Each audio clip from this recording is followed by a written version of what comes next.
एक सेठ जी ने बहुत सारे मंदिर बनवाए लेकिन कभी खुद गए नहीं। बहुत सारे पुजारी मंदिरों में रख दिए लेकिन कभी खुद ने जाकर के पूजा की नहीं। एक दिन उन्हें पैसों का संकट आन पड़ा। उनको 100 करोड़ रुपयों की आवश्यकता थी। बिना देरी के मंदिर के लिए भागे और सुबह सुबह उनको बोहनी की आदत थी। उन्हें लगा कि कोई और आकर के प्रभु का मन खराब ना कर दें, तो जाकर के मंदिर के वहां खड़े हो गए।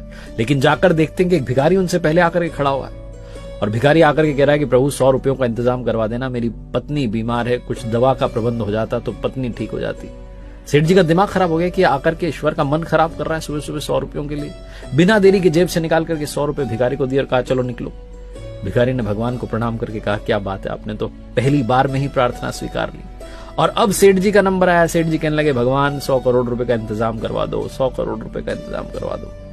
प्रभु मूर्ति में से प्रकट हुए और कहने लगे कि एक भिखारी से तो तूने मेरा पीछा छुड़वा दिया, लेकिन तुझसे पीछा छुड़वाने के लिए मुझे तुझसे भी बड़ा भिखारी ढूंढना पड़ेगा जो तुझे आकर के 100 करोड़ रुपए दे दे। सेठ जी की आंखें भीग गई। उन्होंने कहा प्रभु ये क्या कह रहे हो, आपने इतना बड़ा ताना दिया। भगवान ने कहा और क्या, तू हमेशा मांगने ही तो आता है, कभी मिलने नहीं आया।